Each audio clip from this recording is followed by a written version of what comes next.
Hey, pick 'em pie, big gun Brian Petrie, giving out the lot. One is mortal, you know it won't miss. Gonna take a shot, dog lot, that's the underdog. Yeah, they in the hunt, send them home, let's KO or submission. Get somebody done, slime ball, yeah, that's the parlay. We gon' make it known. Pick 'em pie from MMA tapes, yeah, let's get it going. All right. Listen, world. Okay.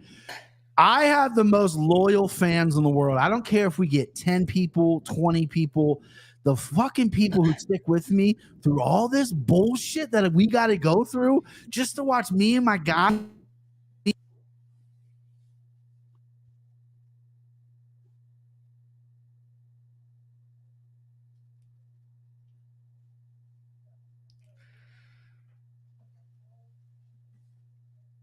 Damn.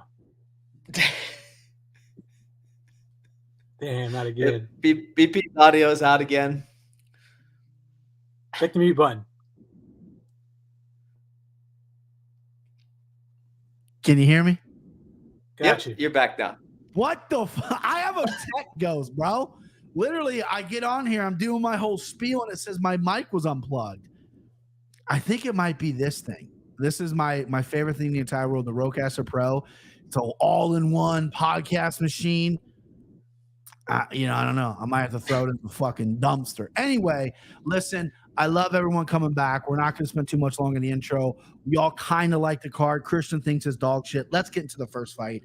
Diana Belbita, who is easy on the eyes, plus 105 versus Maria Oliveira, minus 125.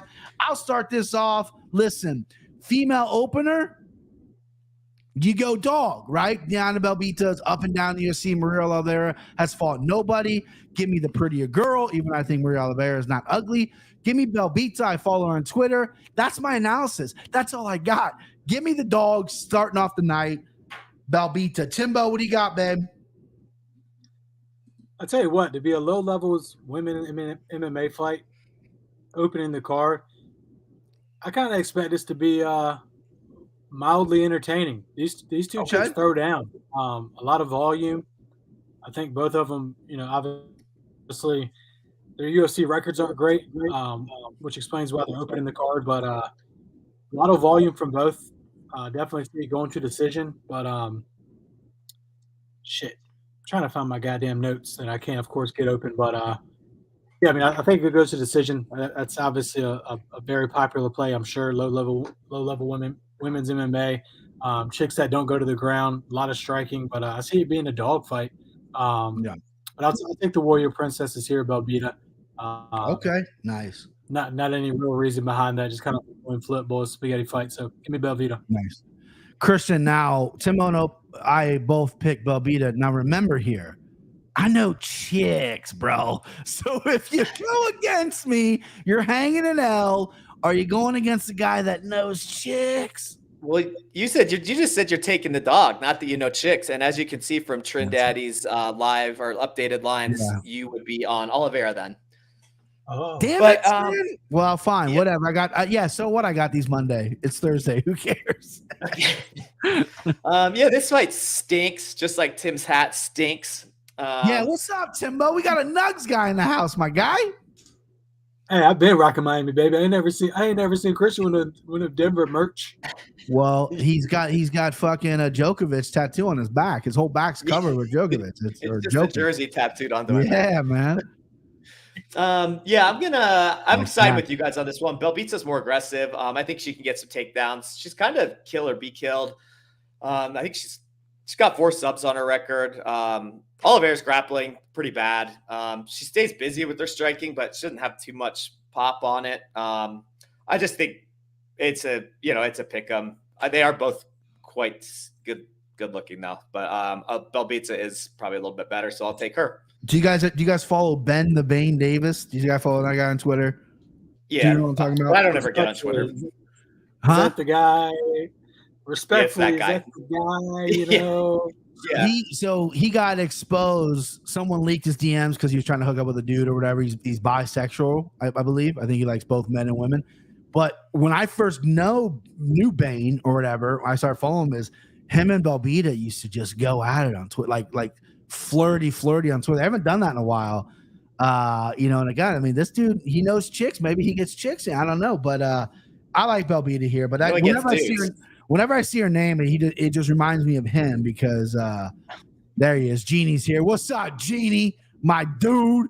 All right, next up, David Dobrik, minus 275 versus Steve Urch. Hold on. I had this pronounced. Urchig, plus 230. Skynet, terrible losses. Absolutely couldn't agree with more. Oliveira's never fought anybody. Anyway, Dobrik versus Urchig, plus 230 for the newcomer from Australia versus David Dobrik. Let's put this up. Trindadi's nice enough to do it. Minus 265, plus 225. It's right there on the screen for all the people who are watching live. Christian champ status. Who you liking? You liking The Undertaker? You liking David Dobrik? I've always kind of been a fan of his. I don't know why, because he's not really that impressive, but for some reason I see something in him. I think he's good. I didn't go and watch this. It's Urchig. Is that what you said? Yeah, man. That's okay. So Urchig. Yeah. It looks like just wiki capping him, sub guy. What do you have? Like one knockout, two knockouts. Either way, you got a top 50. You got a guy in the top 15, even if he's not the best fighter. I'm gonna take the guy that's been there, done that. It's a huge step down for him. So yeah, but I think as long as he can keep it standing, he's got 81% takedown defense. He should be fine. Just stay out of subs, and you'll be all right. And Dvorak can grapple anyway, so yeah, I'll stick with him. So this is I watched a lot of tape on Urchig because I'm like, this guy's interesting to me, right? He's tall, he's long, he's fought high up in weight. Now he's at 125. He looks like he has like structurally, he has no chin. Like it's like sunk into his face, right? But these Australian guys are starting to get pretty good, right? Back in the day with Anthony Perosh and all these guys, you get knocked dead. It's not like that anymore. Australia's booming with talent. This kid's pretty fucking good, and he's big for the class. He's got a good check left hook. Defense is to be desirable, right? Not the best defense, but he seems to be able to take it well. Good record. Submissions off the chain. Wrestling okay, but if he gets to the ground, he chains them together really well, takes it back really well. Dovrik's really good on the ground as well. Prior to coming to UFC, he was submitting everybody. He had a couple knockouts as well. Very well-rounded. But coming to UFC and seeing him live, I'm like, don't know if this guy's got that juice. Now, with that being said, Urchig making his UFC debut, don't know if he has the juice either. But when you're hanging plus 225, you're going to get a little bit of a squeeze from the juice man myself. That's what I'm like, I'm taking the dog, baby. Give me the Australian, the Aussie. This is definitely, that was a pretty good Australian accent right there I just hit with. I can't do accents. That was pretty good. Clip that. Someone clip that. Urchig, minus 225, or plus 225. Add it to my card. I don't know if he finishes. I would love a finish proc. That's going to be fucking juice. But just give me the money line. Timbo, take it away, babe. Yeah, I think Skynet in the chat with a nice stat there. Dvorak was minus 380 earlier this week, down to minus. Money's coming in. Smart money comes in early, boys, and I think you just switched my opinion. Hey, David Dvorak. I don't really have much respect for him, other than he's got the best nickname in the game. But has he earned it? No, he hasn't earned it. So yeah, rest in peace to the Undertaker. I'm taking Urchig here as well. I think this fight, I mean, because Dvorak has a ton of UFC experience. He's fought really good guys. He ballooned really early at minus 380. I think people sniffed that as a rat line early. Yanni the Greek got on that early and said, this is a rat. He's fought the better competition. Urchig hasn't proven himself yet, but I think this fight's going to be way closer than the line says. I think Urchig's kind of a dog in there. He's in shape. He's, like I say, he's big. He's long. He's going to give this guy some fits. All right, next up, Blake Bilder, minus 200 versus Kyle Nelson, plus 170. Again, I got these lines on Monday. It is now Thursday. Trindaddy will update it because Trindaddy is a part of the team now. He's an extended member of this fucking squad. He's our producer. He is a producer. I wish he could produce a show. I don't have all these fucking technical difficulties. I love this fight for one of these guys. I'm very confident in it. Here's Trent Daddy right here. Yeah, minus 240. So Builder's gone up. Kyle Nelson plus 200. Timbo, you're the champ. Not the champ, but you are 100% the guy who's won the belt the most. So I'm curious to see who you got here, bud. I mean, damn, Kyle Nelson's still in the UFC. This dude is fucking 1-4-1. Yeah. And I mean, damn, he's fighting at featherweight. So like, Jesus. Mm-hmm. I don't know who he's sucking off to keep a roster spot, but I'm not confident in a guy who's 1-4-1. I don't know about you guys. I think Blake Builder's got a lot of hype around him. Obviously, he's looked good in his 2 appearances that I've seen him. You know, a lot of power. So I'll go with Blake Builder here. Smart man there, Christian. Do you have the same sentiments? Sentiment. Yeah, I There do you have the go. same I sentiment can that Timbo does. Yeah, Kyle Nelson has no gas tank. He's dangerous for maybe 5 to 7 minutes. Thank you, sir. Yeah, and to the guy who came at me on the YouTube comments last week, I'm picking Blake Builder, a Contender Series alum against an established UFC veteran. Yeah, man. Come at me this week. Come at me this week. Come at Christian. I'm there for him. Yeah, Builder's a good wrestler. Problem is he loves to get hit in the face, and Kyle Nelson, although he's not very good, is dangerous early. I imagine somewhere in the second round, Builder subs him out or ground and pounds him out once Nelson quits. That's my read on it. So yeah, give me the DWCS alum, Blake Builder. Let me. So I don't want to get ahead of myself because Blake Builder is 32, very new in the game, very dedicated, knows that I started late. I gotta make up for lost time. And I'm not saying he's gonna be champion or anything like that. I'm not getting ahead of myself like with the Bo Nickel stuff. However, him at plus 240 or minus 240, that's stealing. This guy should be minus 2,000. Kyle Nelson stinks. The only redeeming quality he has is he's got red hair. That's it. And he fights in UFC. There's not many redheads that fight in UFC. Paul Felder's gone. Ed Herman's basically gone. Who else is there? Kyle Nelson. He's Canadian. They threw him on the card. He's 1-4 in the UFC. He's obviously got naked pictures of someone somewhere why he's sticking around, but he's sticking around so he can throw him on his Canadian card and go, hey, look, Canada, we got a guy for you. Dance, rabbit, dance. And then he's going to get murdered by Blake Builder. Minus 240 is crazy. I'm placing all my bets tomorrow. I usually place them on Saturday. Placing all my bets tomorrow after the weigh-ins because North Carolina does not have legal betting. I'll be there for a week. So Blake Builder, I mean, this is a mortal lock of all fucking mortal locks if you ever have one. I mean, good God. Regardless of how the locks shake out at the end of the show, this guy unequivocally should be a mortal lock for everybody. You know what I mean? Let's see what the chat says. Nelson's best quality. People confuse him for Guram. That's true. Took my grandpa's ear little thing. I can hear again. Thank you, AD. I'm sorry for blowing your ears out, man. Yeah, boy. I'm going to sue. I'm just going to sue Ekamp. That's what's going to happen. Next up, you got Alman Zahabi, Faraz Zahabi's younger brother, plus 110 versus Orlichulong, the Mongolian murderer. This guy just scares me. So yeah, Bart Carlo gone, Smiling Sam gone. The gender represents very low. That's why he's in the roster. So I'll take the fight first here because Orlichulong, the Mongolian murderer. I need to get that soundbite because goddamn, it's the scariest fucking thing in the world. Because when he says it, you can tell in his voice he's murdered people before.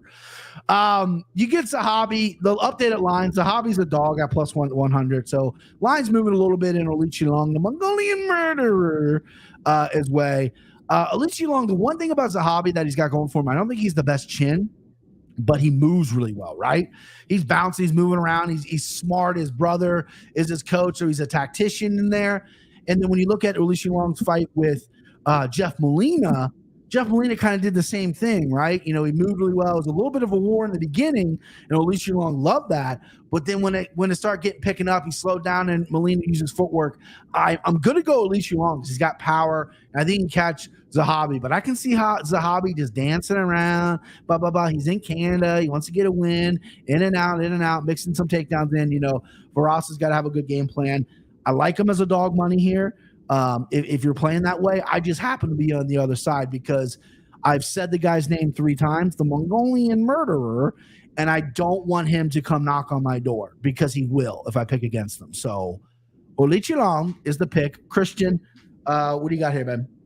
I am shocked that this line is so close. I've never picked Zahabi. I always pick against him. I don't know what I don't like about him, but I mean, he's got such low output. He does, like you were saying, he loves to dance around. He's got no aggression, and he's going against the guy that's giant for this division. Yeah. I think the style is much more appealing to the judges. I mean, the Mongolia murderer. There you go. Oh yeah. Yeah. I think look, I think he's better everywhere. I think he should be like minus 150, minus 160. So I think this was an easy pick. I don't know anybody that's picked. Well, we might find out, but I haven't heard of anybody picking Zahabi.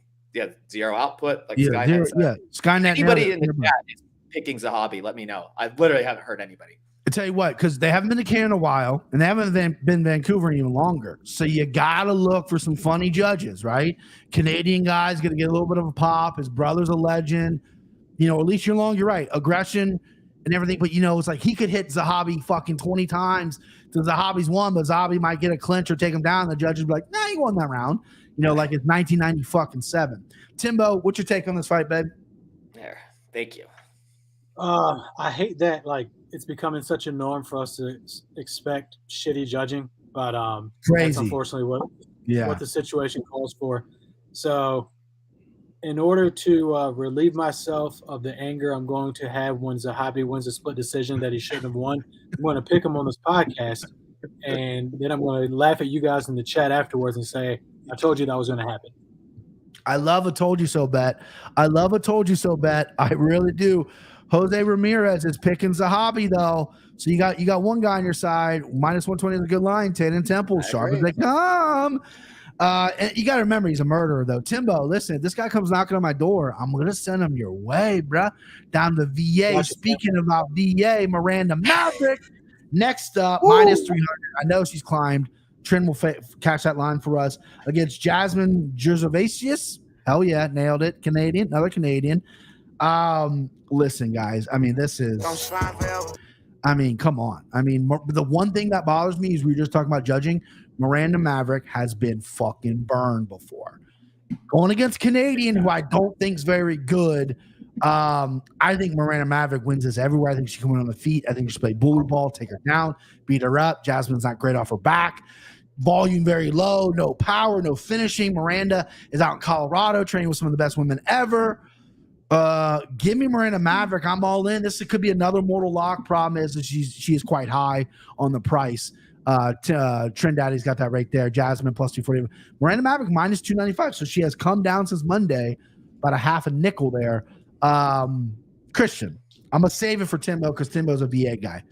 What do you like in this spot here? Yeah, I have picked Maverick, and I think every one of her fights. There was that Macy Barber robbery, which still bothers me. Mm-hmm. I think I'm not as high on her as I used to be. I don't know what it is. Like her wins, when I look back, they're just not that impressive. She fights close. I mean, choking out Sabina Mazo means absolutely nothing to me. Wasn't as good as my Aussie in the beginning. I give you A for effort, but I'm sorry, man. I'm just a master of accents. Yeah. Neither of them are great strikers. I do feel like this is going to end up in the clinch, cage pushing, a lot of wrestling going on. One's a college wrestler. One's a Canadian national champion. I don't know. Hey, bro. Hey, don't disrespect Canada like that, dude. Yeah, I'm not sure which is better. Jasmine Jerzovasius is much, much bigger, though, and much older, but I don't know if that really – she's young in the fight years.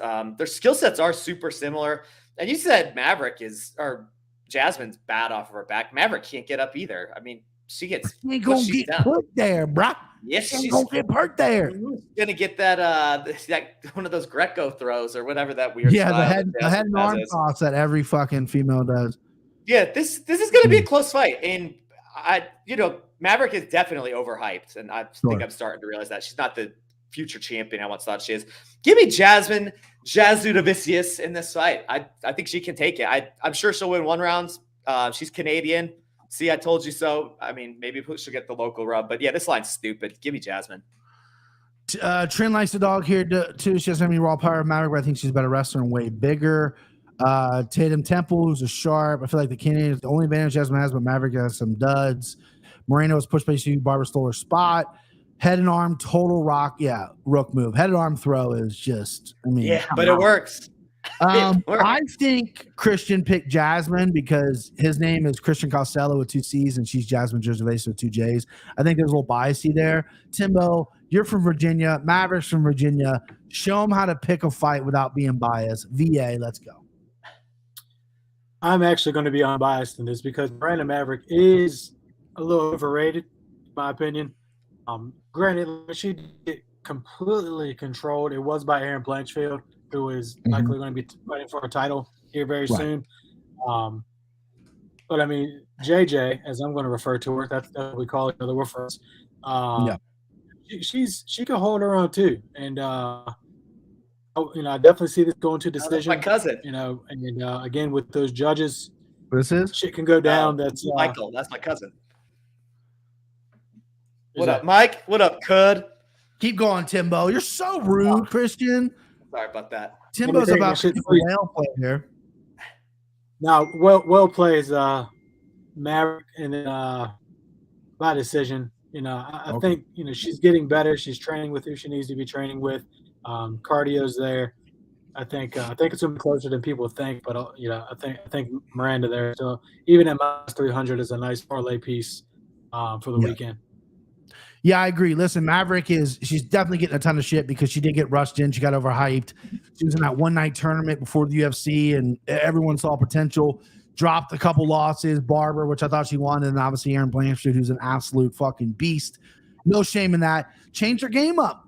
Moved across country, left her life, and she's looked better for it. She landed 4 takedowns her last time out. Her striking's getting up there. Jasmine a little bit older, bigger, sure, but slower as well. And Maverick is beefy. Maverick can land takedowns now, and I think cardio is going to kill here. You're right though. Maverick off her back is bad news. It's going to be a battle of positions. I don't think Maverick's going to get taken down like she did. She hasn't been taken down her last 2 fights. She learned her lesson there, but Jasmine obviously pushes the takedowns a little bit. She landed 3 her last fight, 41% overall in her UFC career. But I still like Maverick here. I think she is overvalued. I don't love the line, but with 11 spots, I've listened to so many podcasts this week, MMA podcasts more than I usually do, and everyone's just like, it's a pass for me. Every fight's a pass. What are you gambling on, man? Find a spot. Oh, I don't like it. It's a pass. I don't have a good read. Get a better read. What are you passing on? This is the sport. This is what we do. We gamble. The fucking passing's crazy. You can pass on 1 or 2, but pick your spots. Don't love the line, right? And the dog is obviously active. It's a woman's fight in Canada. Judges can be anywhere, but give me Maverick. All right, sorry for getting all hot. You wet my neck there. I got to shake that one out. Speaking of shaking one out, next up, big fight for your boy here. Nasruddin Imavov, -145. Chris Curtis, the action man, my boy, my friend, my personal friend, +125. He is the underdog here. Do you want me to start or end? I'll start. End. No, start. Okay. Let me start. Listen, I'm confident in Chris all the time. Obviously, I'm picking Chris. There's no doubt about it. These guys were supposed to fight pre-UFC. Imavov got signed to UFC before Chris. This was supposed to happen either in Europe or Canada for the Brave promotion. And then they were supposed to fight in the UFC as well. Something happened. I can't remember who pulled out, whatnot. Imavov, though, is 6'3". He's a big boy and he moves well. That is a problem for Chris, right? This is the only fight he's fought in the UFC that I'm not confident in. I was very confident in the Jack Hermanson fight. Look at Jack Hermanson, who's not known for a stand-up, but he's 6'1", 6'2"-ish, moved laterally and just frustrated Chris, and Chris had a bad performance. Couldn't get the hang of him, couldn't catch him. Imavov moves really well. He's got that kind of karate style. He lunges in with his shots. Good striker, very good kicker. Not the most overwhelming power. I mean, Sean Strickland beat him on 4 days' notice for 5 rounds at 205 pounds.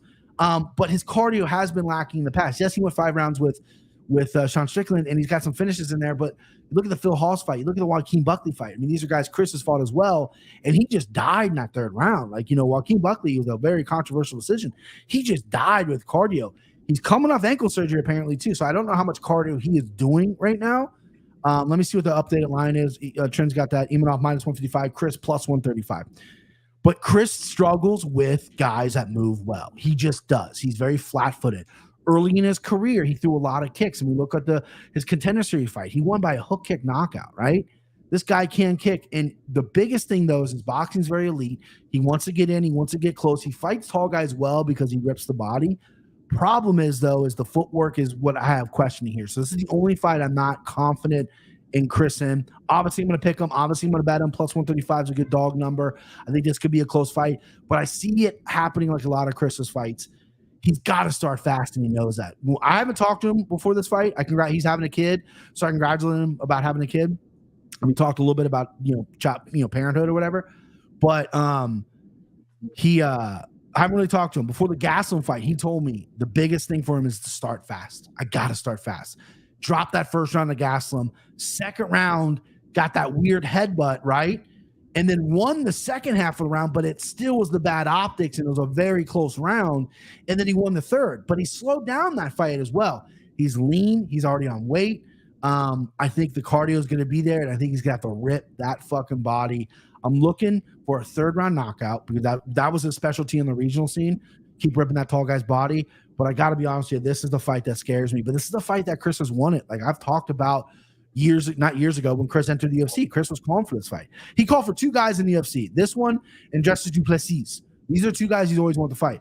So there's something in there that he knows that, hey, I can get this guy. So obviously I'm going with Chris, dog money, but I'm a little uneasy about it for sure. Timbo, hit me up. What do you got, babe? I think you're exactly right about him having to start faster. I think if you're betting, God damn, I can't even pronounce his name. Imanov? Imanov, yeah. Imavov. There's no N in it. Imavov. If you're betting Imavov, you got to bet him by decision. You might get like a small plus number on that. Chris doesn't get finished, and I don't think Imanov has the power to get it done. Mm-hmm. You got to think Chris is motivated after the Gastelum fight. He kind of got screwed on that, as we've all heard. But yeah, I mean, people were talking about, Sean Strickland beat him and he took it on short notice. Well, that fight on short notice as well. Granted, he was preparing for a fight, but he took a totally different opponent on short notice. Sure.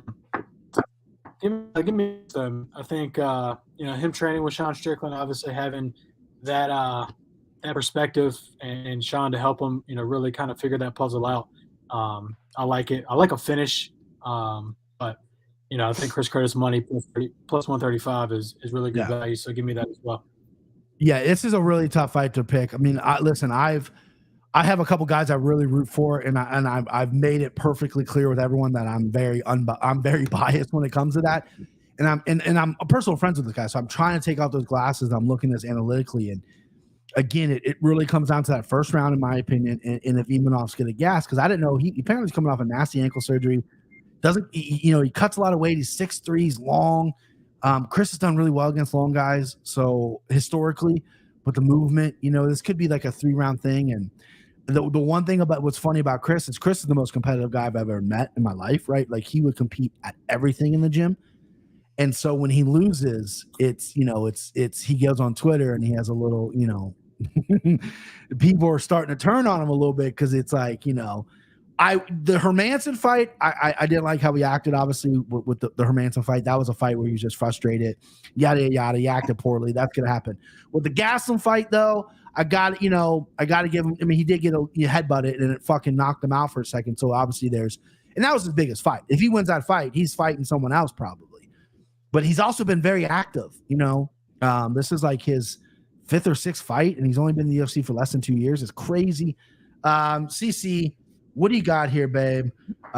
Very good fight. Very tough fight to break down. I know you got the shirt on, so tell me what you got. Yeah, it is. There we go. There he is. Curtis. Yeah. Hey, stop running, baby. Stop running. What'd you say? Is that a schmedium? Yeah, it's a little, yeah. Yeah, I should have got the large. Yeah, so the only problem with that stop running is that this dude will run. That's what French people do. They run. They run away. Bro. They're doing it for centuries. And he's going to be no different. Sorry to any of the French listeners out there. We have a lot, people think my last name is French, so we got a ton. All right. I can't even remember how to say sorry in French. You know what's so funny though is hold on real quick anecdote. I run my you got to run your podcast through a platform that sends it to other iTunes, Spotify, whatever. So I do Anchor, and there's a breakdown of countries that listen to my show. I swear to God, I don't think there's been one person from France that listened to the show. So I think we're good, man. Go ahead. All right, good. So yeah, obviously, I'm not joking though. This dude is probably going to he's going to try to replicate that Hermanson game plan. He does have that huge size advantage. And it's that big cage, got more room to work with. So I don't see why he wouldn't stick and move. It's proven by far the easiest way to beat Chris Curtis. But, Chris is going to have the power advantage, experience advantage, chin advantage, cardio advantage. The only thing I don't see him really having is just the size. I mean, I think he is the better boxer. He doesn't get taken down. So you really got to take that out. And the way I look at it, Imavov, like he fights his best or he wins when he's really mixing it up. He is going for takedowns. He's landing takedowns. He is, either working ground and pound or like some sort of grappling. But with Chris, that he's just proven in the UFC that it's most likely, or it's just not going to happen. So if this is just going to stay on the feet, and if, Chris has learned from his mistakes and he's willing to chase this dude down and cut some angles, then I think give me Chris Curtis. I don't see why I can't do it. If this number keeps on growing, I'd love it. So yeah, I mean, everyone I've listened to this week has broken this down the same way. A lot of people, or most of the people I listen to, are picking Imanov. I get it, right? The movement is going to be crazy. It's going to be a killer for Chris. Chris used to kick a ton, and he would get taken down a ton. A lot of his losses early in his career is because he couldn't stop the takedown. So he goes heavy plant feet. You're not going to run through my hips. You're not going to take me down. I'm strong in the clinch. And when you plant your feet, you get more power. Chris used to never be a one-punch power guy. It was an accumulation cardio. I'm going to build you up and break you down in the third round. Now he's one-touching guys, right? One-touch Phil Halls, one-touch Buckley, Brendan Allen. So he's changed his style a little bit since he went to Vegas. And I don't think the kicking, you don't need to kick Imanov. Imanov's going to be the better kicker. You're not going to be a better kicker within 6 weeks of training, but you do need to have to cut that off. Start fast, big cage. He knows that. He's a smart guy. This is like almost his 50th fight. I know it's well over 50 if he had his amateur career. This dude used to show up to some fucking local gym in Kentucky, eating the buffet, and they're like, hey, we need someone to fight. And he steps in there at heavyweight and beats some guy and makes him shit his pants. That really happened. So, this guy's been fighting forever. He knows what he needs to do. What's funny, though, is, I love fighters. Like, when you're so close to something, you have to get away. Chris doesn't watch UFC. He doesn't know who people are. He doesn't watch MMA. Never really has. He's not going to be on the desk, and he's not going to be an analyst on the desk because he just doesn't know anybody. So it's funny to me that I think he actually knows this guy because, he doesn't do tape study, but they were supposed to fight multiple times. Strickland fought him. So obviously he was, paying close attention to that. So I think he knows this guy. We're all on Chris, which I love. I love the support. I am nervous for sure. I'm going to be in Wilmington, North Carolina, eating my shirt watching this fight. All right, next up, you got Eric, yo boy, Anders. Excuse me. I've been watching a lot of Workaholics, and they pronounce it Anders. Your boy, Eric Anders, plus 125 versus Marc-Andre Barrieu, minus 145. Christian, let's go, babe. What do you got here?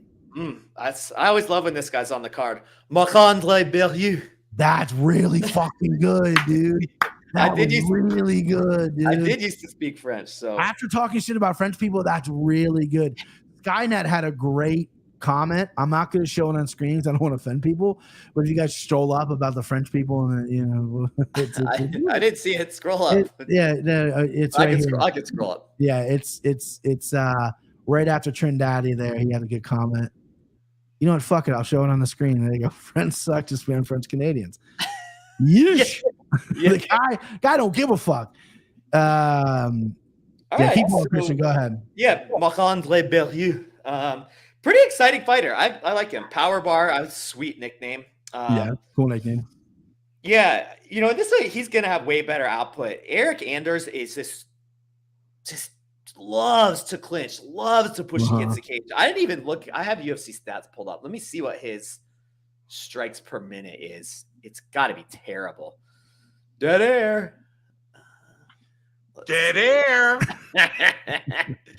Actually, somehow he gets that strikes absorbed 4.22. Yeah. Yeah, he's throwing 3.39. Yeah. The boy gets hit a lot. He gets hit a lot. Yeah, and doesn't do a lot of hitting. Obviously, last time out, he looked like career best, but you remember the time he fought Darren the dentist, he looked career best, and then he fought him again and looked like dog shit. Died. This dude truly is hit or miss. And the way I look at it, and I've never forgotten that, he's just due for a miss because he fought good last time. I know he said he's going to finish out his contract and retire. That's the thing about, like, once you get retirement in your head, it doesn't ever seem to work well. Yeah, it's hard to win decisions. He's lost close decisions. I remember you had a big bet on him, and we did. It's one of those Asian guys. We thought. Oh yeah, Jung Young Park probably. Yeah, we all thought he won the fight, but the judges didn't give it to him, and I couldn't really blame him because he spent most of that time pushing against the cage. Yeah, he lands a hard shot every once in a while, but yeah, his gas tank's all right. Obviously, the only reason Marc-Andre beat Julian, I can't remember his last name, was because that dude gassed. Marc-Andre got his ass beat for like a lot of the first round, but sometimes Julian Marquez. Julian Marquez. Okay. Yeah. And you know what the thing is, like, Anders does get a good punch off every once in a while, but other than like that cheaty knockout, I really do trust Barrios' chin. Again, he's Canadian. He has a much more exciting style, and I think he'll keep building even if he loses the first round. You're not gonna win in home country first time there, and you're just pushing somebody and clinching them. So give me Marc-Andre Barrios. God, I love you saying that name, Timbo. What do you got here, bub? You got your boy, which is a great nickname. Where you got? I'm not even gonna try to pronounce it, the Power Bar, because I'm gonna look like an idiot after Christian doing it. Well, you got to try it though. Speaking about Power Bar, would you say his Power Bar is running out? Hey, 96 RS with a great fucking dad joke. Knocked out of the park. Timbo. I think Christian nailed it, to be honest with you. Yeah. Eric Anders, he has 2 fights in the UFC, one with 5 minutes of control time and one with 8 minutes of control time without a single takedown.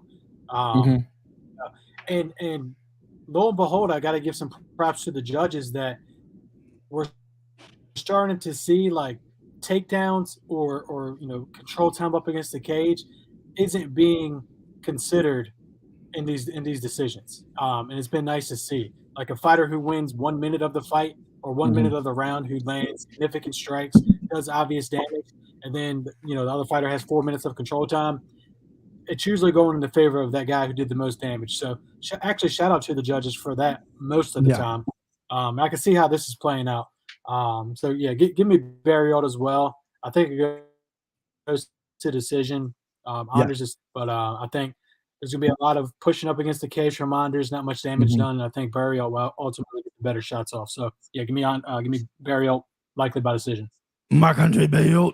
Listen, this is I put a couple extra unis on Barrios early in the week on Anakin Florian. I was very confident. Still confident. Still, my pick is Barrios for sure. But yeah, this fight is going to be a grimy fight. I think Barrios has really jump-started his career, his second career, because he's not the youngest guy in the world, when he moved to Florida. He's looked really good since he's down in Florida. He's got a good guillotine choke. Takedown offense is okay. He's durable besides the Chitty fight. And Eric Anders, he's only got like 3 knockouts in UFC. Or maybe, he's not the biggest power puncher, and he's so inconsistent. Yeah, he went out there and he looked good against Kyle Dawkins. That was Kyle Dawkins' last fight in UFC, no longer with a promotion. But he looked good against that because he's aggressive. This is a guy he's on his last legs of his career, had a really long football career, was great, spent most of his time in Alabama, and now he's in fight ready, or at least was. Don't know if it's current status. And I just feel like he goes in there without a real game plan. He's trying to win a decision. He's not going out there to try to win a fight with a knockout or go, listen, if I take the guy down, I can submit him. He doesn't have those skills. He goes, I'm going to clinch with this guy. He's going to get some shots off. I'll get some shots off. Maybe I'll win a decision. Maybe I'll get my win bonus. I feel like he's playing it safe. He's the most safe fighter in the roster, which I hate. So my pick is Barrios. But, boom! This is the Green Hammer. And I don't know who set this line, right? And this was, okay, I got this line a couple days ago, so I may have moved. But the over 2.5 in this fight was minus 165. That is stealing money. Minus 165 for over 2.5. Barrios not going to knock out Anders because no one does. Anders is going to knock out Barrio. This is going to be a clinch fest with a couple strikes thrown. I bet you Barrio lands 50, Anders lands 35. Judges go, let's give it to Canadian, right? Over 2.5. Green Hammer play of the week, minus 165. This is going to be a multi-unit prop play like it always is. Green Hammer, which we lost last week. I think we're 7-5 on the year. Not bad for a prop play. Props are hard to predict. Over 2.5, minus 165 is a fucking joke. It's a lock. And Trend Daddy says it's gone up a little bit. Should have bet it early. Still at minus 175. That should be minus 1750. God damn it. Multi-unit prop play over 2.5. But the official pick, if I got to give a pick, which I am, is going to be Barrio. But I don't think I'm going to test the money line. I think I'll just go Green Hammer. All right, next up, we got oh boy. Hey, Nate the Train, baby. We got Dan Ige. Minus 255 versus Nate the Train Landwehr plus 215. God damn it, I love this fight. Nate the Train getting the shine that he needs. He's sending quotes out there like, I'll probably win if I don't lose. Like, you can't, Michael Jordan, you miss off a shot, or Wayne Gretzky said that, miss every shot you don't take. No. Nate the Train, I'll probably win if I don't lose. Get that tattooed on my body. This dude is crazy. And I'm going to go first because this is, I'm really locked in on how you play this fight. This is how you play this fight. Dan Ige, and if someone could chase that because I don't want my whole system to break, Dan Ige by first round knockout. Chase that number for me, Trent, or whoever in the chat.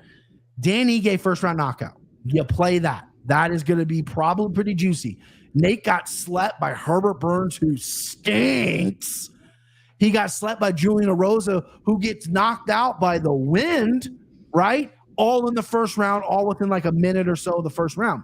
He got stumbled his last time out. Darren Elkins wobbled him in their fight in the first round.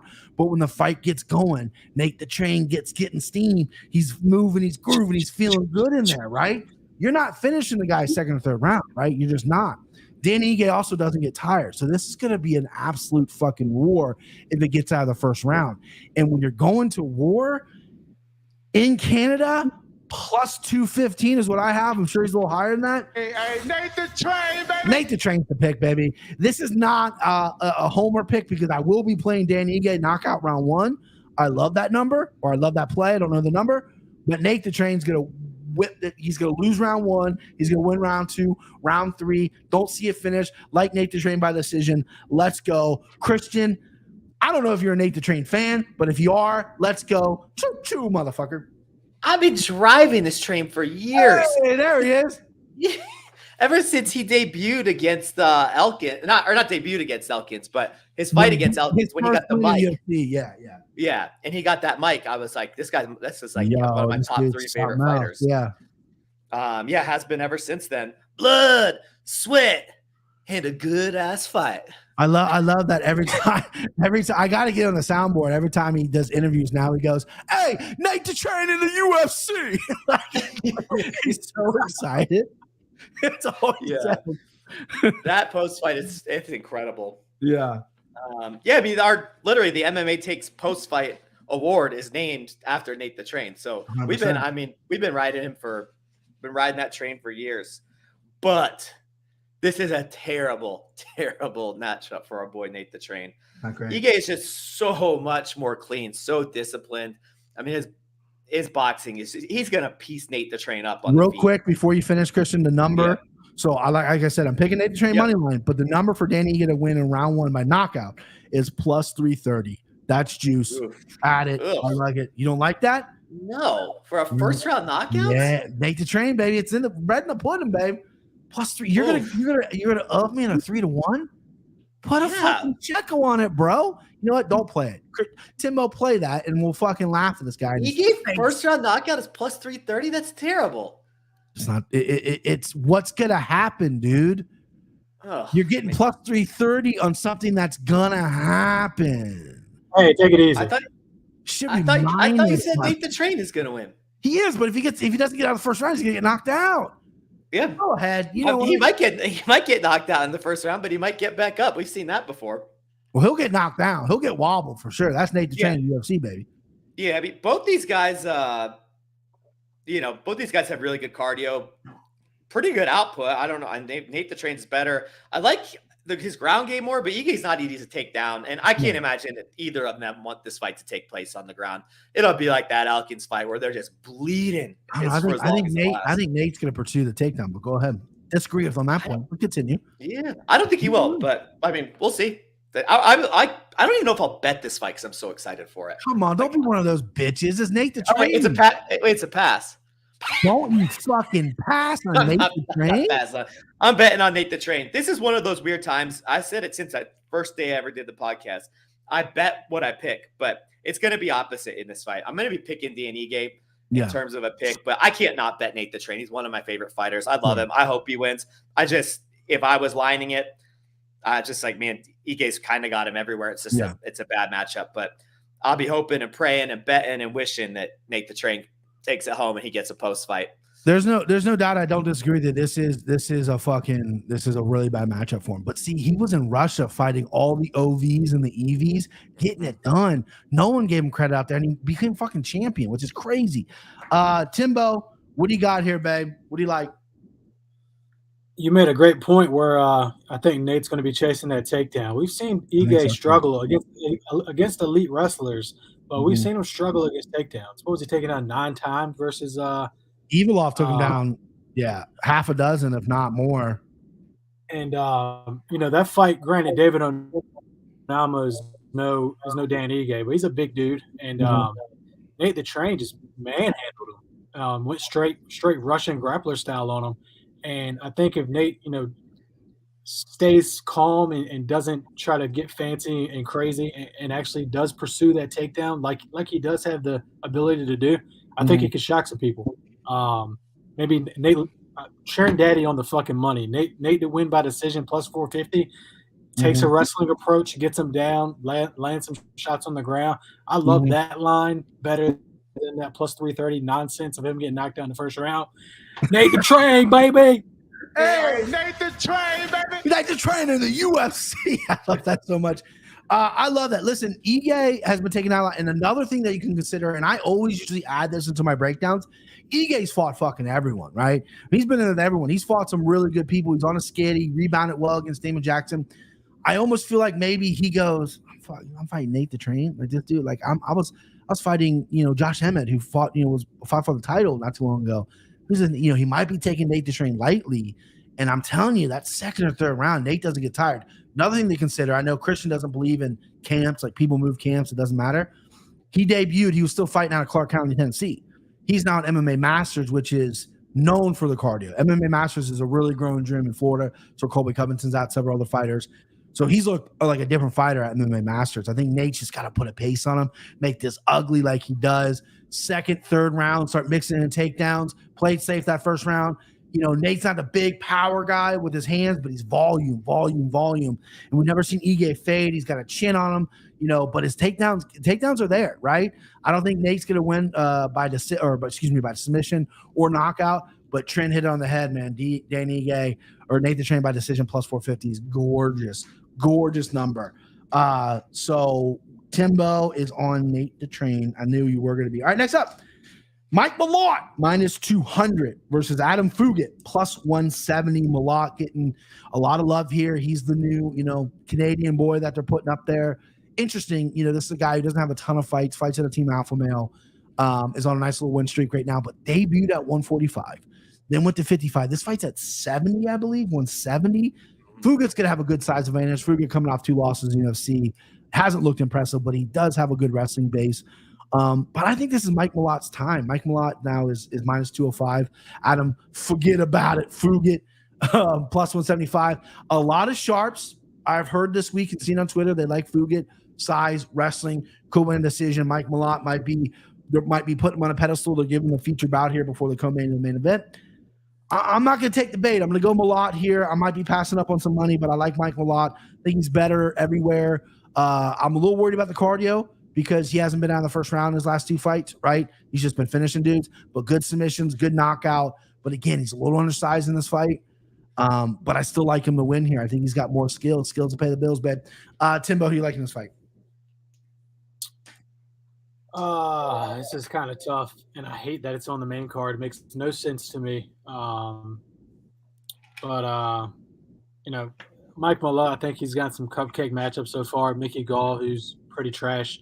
Johan Linnaeus, if I probably butchered that name, don't care. You know, he's got good grappling. You know, submissions on his record, good power, as we saw in the Mickey Gall fight. Fugit, man, he's no fucking slouch. What was the number on him? Where's Trend Daddy at? Was he a plus 175? Yeah, plus 175 for Fugit. Yeah. If this wasn't in Canada, I'll probably rock with Fugit about it. But I'll go Mike Malott here. I think. I got him, Matt. Mike, you're going Mike Malott. Timbo, with the classic paper shuffle I heard you do, looking at your notes, I thought for sure you were going Fugit here. That's the only nickname it has to be. I'm not gonna pull up fucking Tapology because it crashes computers, but that's got to be his nickname. Fugit catches is last time. Yeah, he beat Kinoshita, that another bum off the Contender Series. I thought Fugit was coming off too lousy. No, he beat it's like a young Asian dude, Kinoshita. You're a young Asian dude. I wish. Got him, guys. Good looking. Yeah. Asian guys, they age well. There's a guy I used to work with. I thought he was putting himself through college working at UPS. He's 46 years old. What the fuck? Age don't age. Age don't age. I'm like, so where do you go to school at? He goes, what? I got 4 kids. I'm from Taiwan, dude. I'm 46. I'm like, oh, okay, cool. Christian, who you liking this fight, bub? Before I address that, there's a comment up there. Forget about it, but Tony Petrocola says, what happened to Christian's boy Luan Lacerda last week? That guy stinks, LOL. That's not my guy. My guy is Daniel Santos. Yeah. Brian's guy is Luan Lacerda. And my guy Daniel Santos whooped that ass. Yeah, I whoever said that, I can't see it on the chat, but I whiffed on Luan Lacerda. He looked good against Cody Stamann. I thought he was coming in there, and he looked like a bum. Dude gassed out. He's shaking his arms off after one grappling exchange. I'm like, I'm fucked. There it is. All right, Christian, go ahead. Trin made that nickname up, but that's incredible. That's what he should do for a living. We should probably get it, Adam, if you get about that nickname. If I could pay people, if I made any money on this, by the way, I've been getting so many DMs lately about hey, let me make shorts for you. Let me make, I'm like, great, but listen, I ain't got no fucking money to pay you. They're like, all right, well, fuck you. You know what I mean? First off, I'd be paying my guys, and I'd be paying Trindaddy. And Tatum Temple, actually, she puts all my bets in for better than they tips. But I ain't got no fucking money. You know what I mean? All right, Christian, go ahead. Yeah, there is I think Malott's only been out of the first round once. There's one out of the first round once. So you can't, the way he fights though, his gas tank's not gonna last. It's just, he's aggressive. He's full body movements all the time. And when he gets pressured, he did not seem to like it. Who was what's that dude that? Well, Mickey Gall hit him a few times, and he responded. Yeah. Mickey Gall took him down as well. That's actually in my notes. Gall whooped him for a bit, and that's not who you want to be getting whooped by. Hakeem Dawodu. Hakeem Dawodu went right after him, and he did not like it. And the thing about Fugit is that dude moves forward no matter what. He's like that RoboCop or the Terminator. He doesn't care. Have you ever seen that highlight of him throwing just 10 kicks in a row and finally throwing a punch? I just like your impression of the RoboCop or Terminator, whatever you did right there. All right, good. That's what I'm here for, impressions. So, hey, fight talk only. I do breakdowns for that guy sometimes, little Twitter breakdowns. There you go. But yeah, give me Fugit here. I don't understand this. The Malott decision that Tatum Temple said, I would struggle to see him winning a decision, but stranger things have happened. Yeah, so give me the dog here. I like him quite a bit. So you're going Fugit. Sorry, I was distracted in the chat. I don't hate that pick. That's a very popular dog pick here. Everyone's going, Nate the Train's gonna get slapped. I'm gonna go Fugit, whatever. Timbo and I are gonna have the last laugh in the end. I want to point this out, Justin Chuanam. If I watch the whole ad, do you get more money or whatever? Because I do the whole thing. Watch this when you do. Christian told me did the same thing. I really appreciate that. I don't think so. What's funny though is I have a YouTube studio thing, And I was like, I got like $68 in revenue. I'm like, fuck yeah, $68. I'll take that out. And you have to sign up for Google AdSense or whatever to take it out. So I go do that. They're like, yeah, you can't take it out till you reach 100. I'm like, well, goddamn, what the fuck? I can't take 60 out bucks. Let me take 60. I'll let you leave 8. So keep watching. I don't know if you get more money doing that or not. I click on that shit. I'm like, oh, click on that. If you buy shit from them, I don't know how it works. I really don't. I just click the monetization button. I know like now YouTube's like cracking down. Like some of my videos got demonetized because within the first 5 minutes you can't cuss or something. And you know, I'm cussing with the first 5 seconds. So yeah, they've demonetized me, you know, whatever. I mean, I'm just trying to get to $100. I cashed out, put it all on fucking, you know, one of my guys. All right, next up, co-main event, which I think we're all here for, right? Main event is co-main event's fire. Charles Oliveira plus 120 versus Beneil Dariush minus 140. Very curious to see what Timbo's going to say about this fight. I don't know why I always try to figure out who you guys are going to pick. And I really don't know who you guys are going to pick. So I'm really curious. So Timbo, take it away, babe. I'm going with Dariush here, man. And I love Charles Oliveira, dude Bronx. But I think that chin is just fucking – I've seen him get rocked too many times. And I know, like, when he gets rocked, he goes down to the ground, and it's like, oh, shit, I don't want to go down there with him, which is understandable. But Dariush has got some legit power. I think his code's been cracked. His chin has been cracked. And I think Dariush is going to find it. You know, give me Dariush here. I love this fight though. Like I'm not even really more like I'm not even interested in the betting. I probably won't even bet this fight honestly because I'm not that confident in it. But you know, Dariush, it's his time. He deserves it. He's been fucking passed over one too many times, and you know, I think now it's finally he understands this is my opportunity. You know, if I go out there, get a finish over Charles, which is likely if he is going to win, then you know, he's going to get that title shot. So not too confident in it, but give me Dariush here. Timbo, I've known you for a little bit now, and I love that you said, I'm probably not going to bet this fight. In our group chat come Saturday night, you're definitely going to bet this fight, brother. I know you. You're my guy. Real quick, let's help out Justin Chuanam here. Real quick, I've won plus knockdown round 1 Nate Moneyline fight to go decision at plus 155. Yeah, I mean, listen, I don't hate that at all, especially the number. I think Nate could definitely get knocked down or out. Hopefully he doesn't get knocked out because you want the fight to go decision and Nate to win. That is very likely to happen. You know, the only thing is yeah, I mean, listen, we're not talking about plus 500 here. We're talking about plus 5,500. Yes, that's a good bet. Great breakdown by Timbo. Tatum Temple, this fight is fire. 4 KOs and 4 subs are red flags for sure, though. Way too many people on Dariush here. I think this is a good point by Anthony Horn. Way too many people on Dariush here. He's so underrated that he's become overrated. That's kind of true, right? I have a 2020 autographed green. Denver Nuggets. If he can win the belt, that card goes at the value, I would assume. Let's go. All respect to Charles. So I don't know how those cards work, but yes, it would go up in value. Vegas fucked up making Charles. I'm going to rob them. Ty is confident in Charles. Anyone wants to say no who win this fight is probably a casual. This is too close to call. Alternate rounds over 1.5 minus 145, under 1.5 plus 110.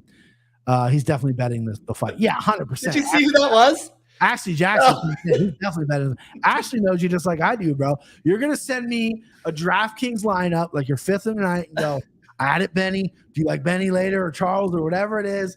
This is what we do, man. I say all the time, I'm laying on the couch. I go, like last week, I didn't love a lot of spots on last week's card. Yeah, I'm going to fucking bet him. Right? I ran out of bullets. I reloaded bullets, which I shouldn't have done.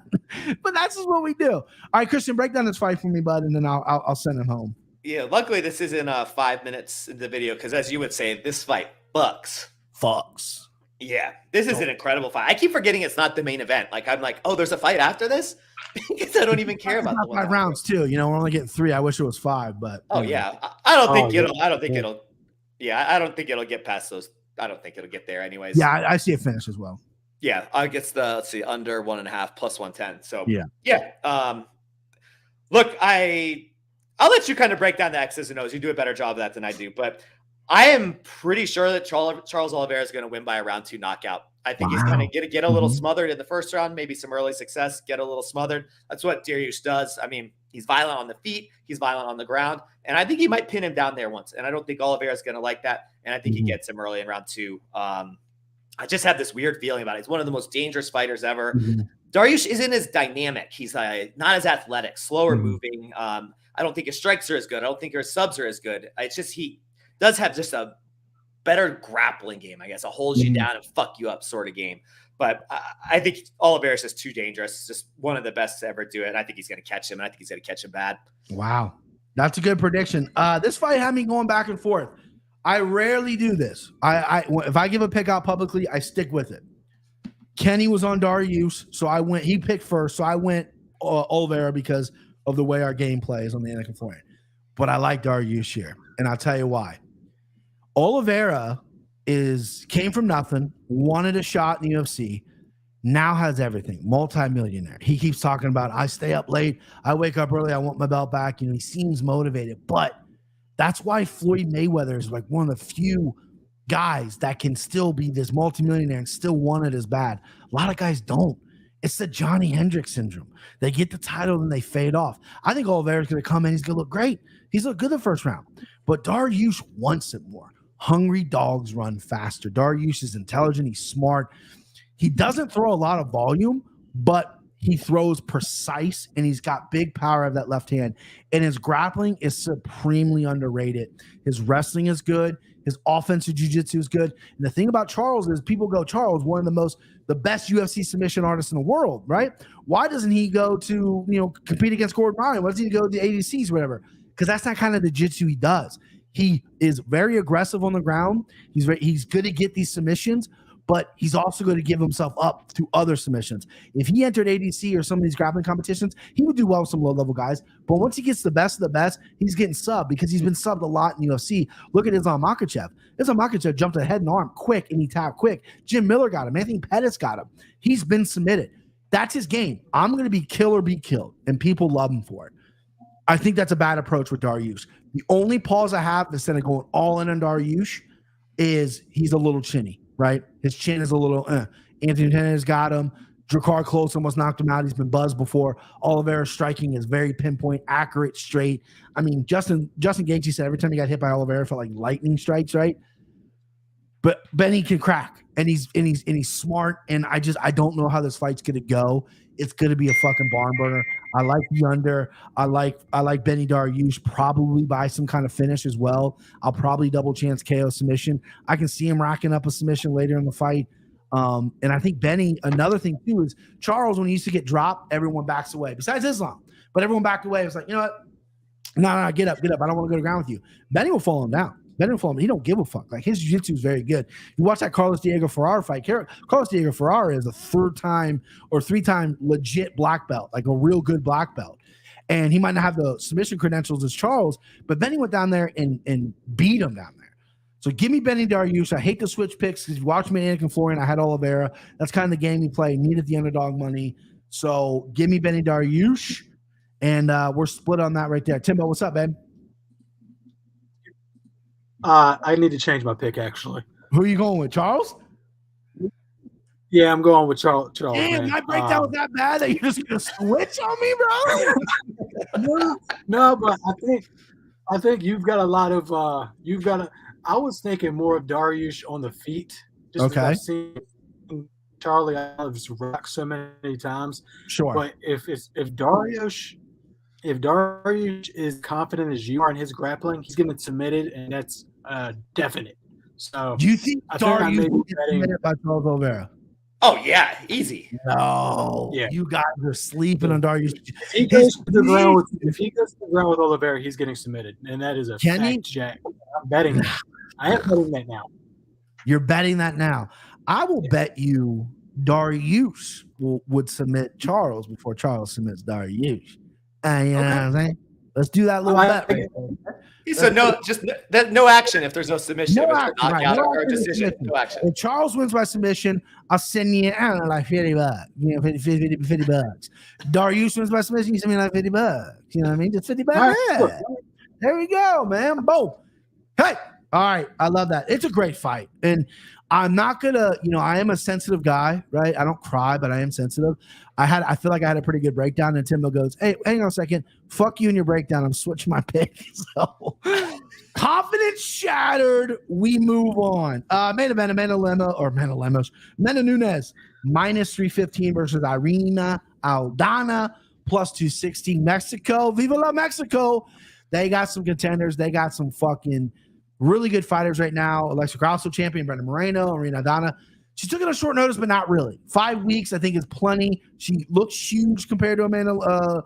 Keep saying Lemos. Nunes at the little stare down they did. I like this fight. I don't love it for Canadian fans for it to be the main event. I don't want to be sound like negative fan or whatever because it's a women's fight. I love women's fights, but I just feel like this is Canada deserves a little better for this. This is Amanda Lender minus 320, Arinana plus 265. Go through the chat before we roll into this one because nobody cares about this fight. So okay, his wrestling. We're back to the Dariush fight. All right, Dariush has been sparked before. Olives and Gaethje testing batters in one shot. There we go. He plays old school Gracie JJ, and the new wave wrestling just beats this every day. Michael McDermott, that's your cousin right there, right? That's my cud. He's the one that does. He's like he gets us the little inside things from the Philly BJJ. Gotcha. Okay, so this dude's from Philly, right?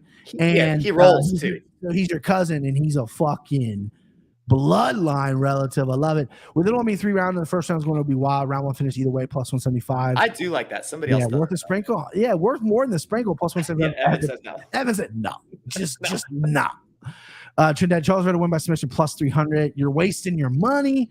Dariush grappling will win in MMA. Michael McDermott. There's no guarantee. Dariush is nasty, pure BJJ. Alice is better MMA BJJ. Can't disagree with that, Jeannie. That's a good point. Gucci, Oliver, no. Favela, sub, and everything. You're right. That's what I'm saying. He's got this beautiful house now. There's a video where I'm pretty sure he shot a porno with all these chicks.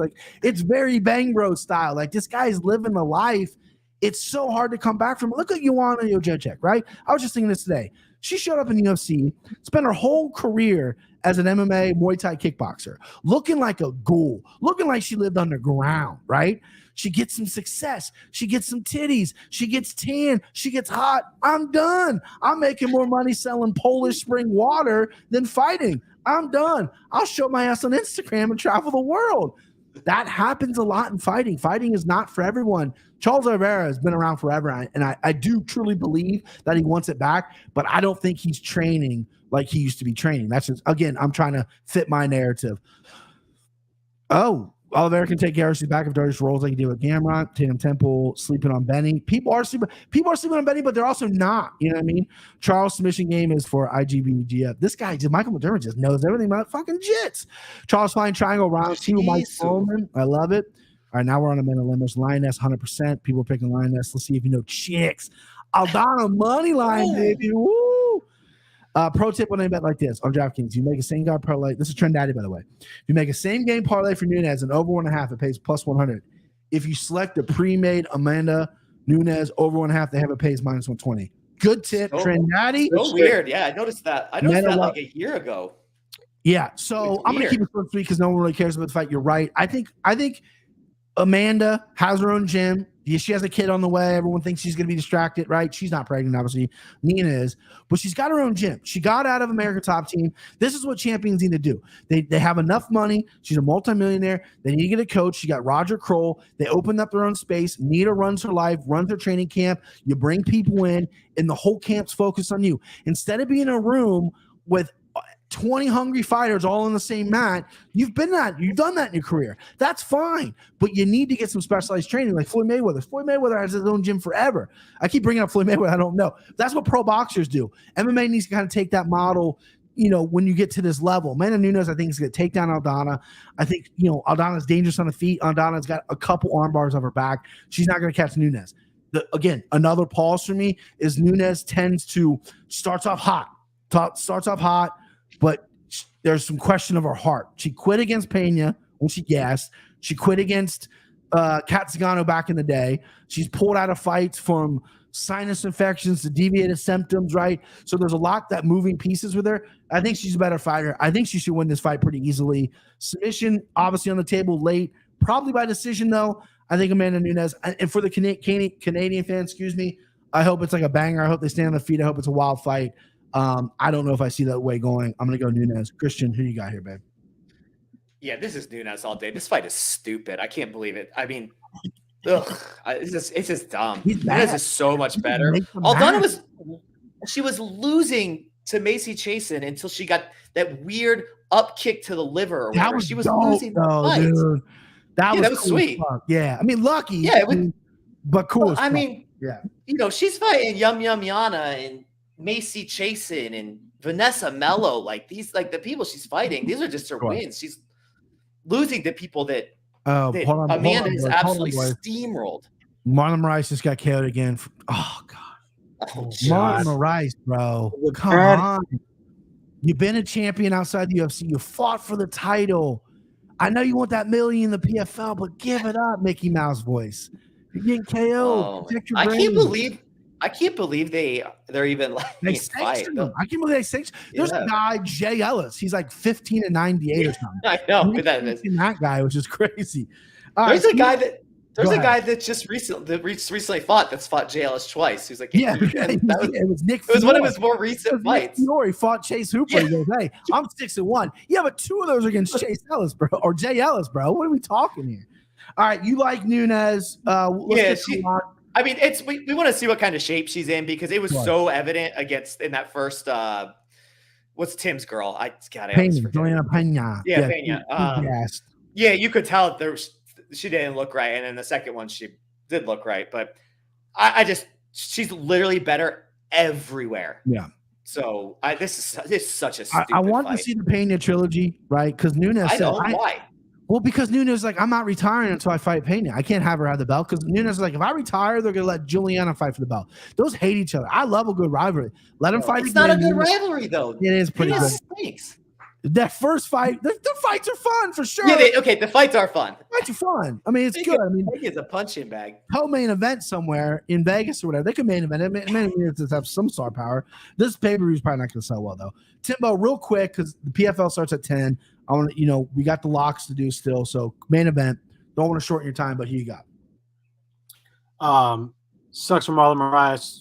8 last 9 fights, he's been KO'd. That shit sucks for him. But yeah, short and sweet. I'm going with Amanda Nunes, the minus female GOAT. Give her to me. Nice. Yeah, Ray on the Anakin Florian really liked Irina Aldana here. He thinks if she stands up, she's got a shot. She's obviously got a great left hook or whatever. Tatum Temple asks under 1.5. Did they set this at 3.5? This back-to-back weeks with the main event at 3.5. Wasn't that such a weird and 2 weeks in a row. Like, you don't see him hardly ever. That is weird. All right, here we go. We got lock time. Christian, you are the champ. So you pick hold on, 96 RS. JLS is 16-1 away. God damn. I think I've told this story before. Not the one time. I've had 2 scheduled fights when I was training. One time my thyroid was acting up, so the doctor went and signed a paper against Allen, the body bag Thatcher. I went to Indiana to watch him fight with a. Let me pull him up. Allen, the body. I think he's 2-0. I think he retired after 2-0. But I was gonna go fight him in Indiana, and I I would have destroyed the guy or whatever. I sat cage side, just stared at him like Conor McGregor. Second time I was gonna fight was against a promoter that used to promote in Indiana, and then he would promote and then fight on his own card. And my coach, who also was a promoter, was like, dude, we got to get you in there and fucking smash this guy. This guy fights like bums, whatever. So we actually did a stare down in Kentucky. We were going to fight, and then he pulled out. He said he broke his ankle. I'm like, all right, well, fuck it or whatever. I show up to the fights, right? I was watching the fights. He's fighting. He fought some guy who was 5'7", because heavyweights, 315 pounds. And he beat him with the jab. And then he jumped on top of the cage, put a bandana on, and went like this, like a strap. And I'm like, what are you doing? Who sanctioned that? Oh, yeah, he did because he's the fucking promoter. All right, lock time. Christian, Mortal, send him home, dog. You get your pick. You're the champ. Do what you got to do, babe. Look, I'm not going to do this to the people, but Amanda Nunes is an all-time Mortal lock-in at minus 320, or whatever. You should parlay her with absolutely every bet you make. You should parlay her, and then you just take a little hedge out at the end. You don't have to preference that. She's not minus 1,200. Minus 320 is a playable number for someone. Okay, who good. Because I'm literally going to parlay her with every single bet I make. So she's your mortal lock. Yeah, I'm also very confident in the Mongolian murderer at Mongolian murderer, or Lee Long, the Mongolian murderer. Timbo, let's get your mortal lock here, babe. Timbo loves when I do that. He's pretty good. When I first did it, I remember he texted me. He's like, dude, I was cracking up. It's scary. It still scares me. Timbo, mortal lock, bub. Give me a big builder here. We've not enough, so you gave me the second pick. I had to take it.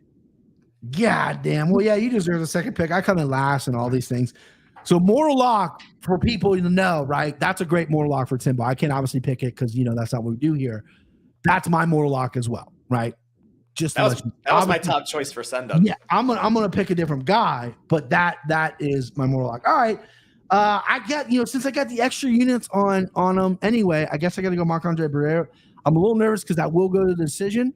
So you obviously gonna be sweating that decision a little bit. It will be kind of a close fight, but I'm gonna have him as my mortal as well. All right, so let's go dog or send him home, whatever you want, Timbo. Go ahead, bub.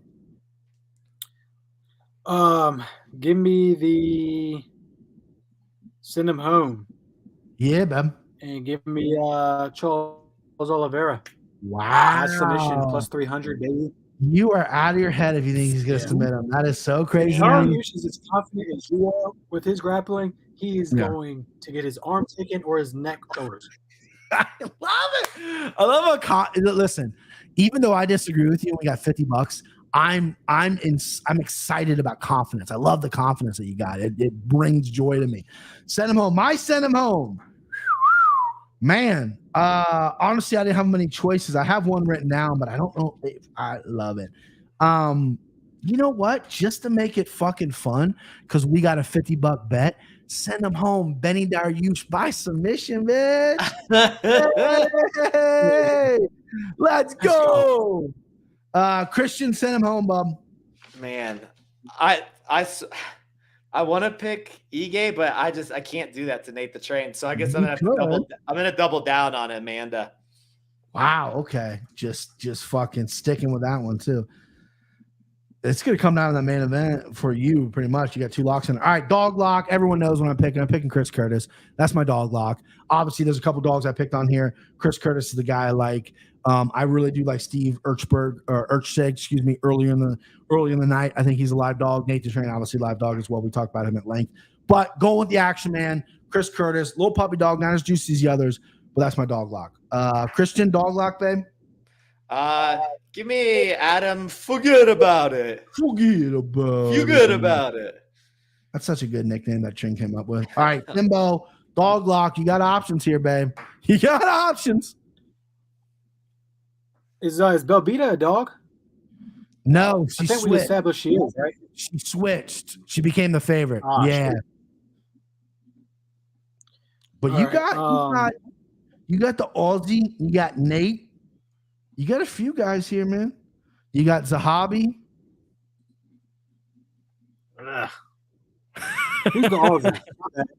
Who's the Aussie? Steve Erchseg, the second fight of the night against. Give me him. Yeah. Steve Okay. For sure. Yeah. You guys got me scared now. It's like a minus 270 favorite, and I'm like, fuck, both my boys are on the other side. It's just because the guy you don't know, and he's coming in or whatever, and I'm telling you, I looked at tape on him. He looks good. He can go out there and get dusted because quality of competition is pretty much everything nowadays in the UFC. I mean, you're looking at the Ultimate Fighter right now. Vets versus the up and coming guys.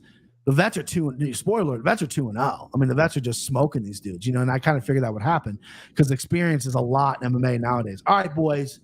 Again, for all the people out there in the world, I apologize. Oh, wait, hold on. I got some more things to do. All right.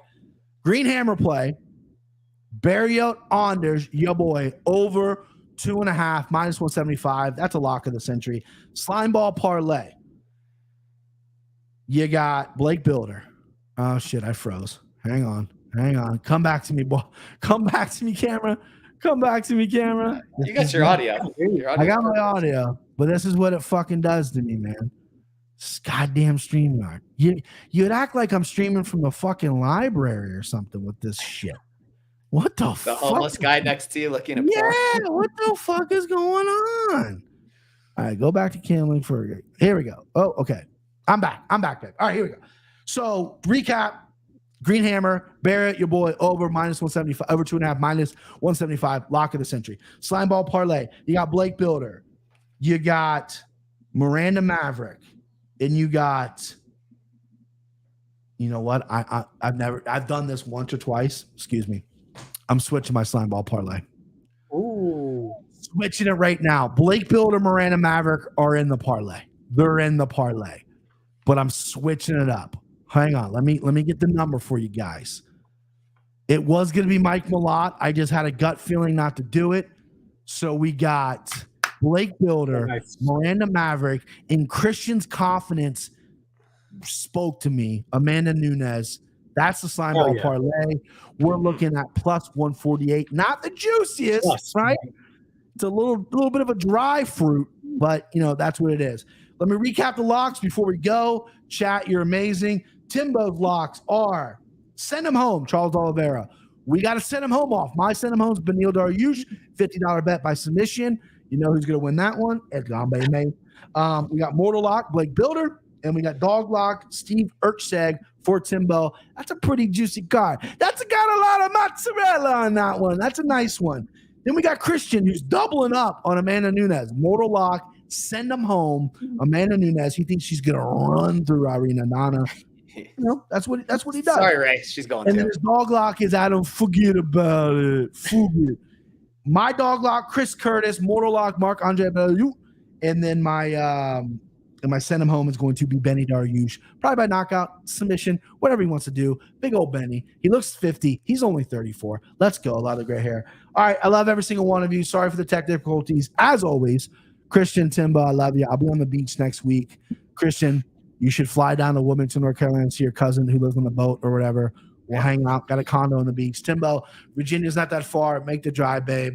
We'll have a good time. Killer Cam needs to see that ocean, babe. All right? Yeah. I'll see you, boys. You guys See are you, the boys. best. Thank you, chat. You guys are awesome.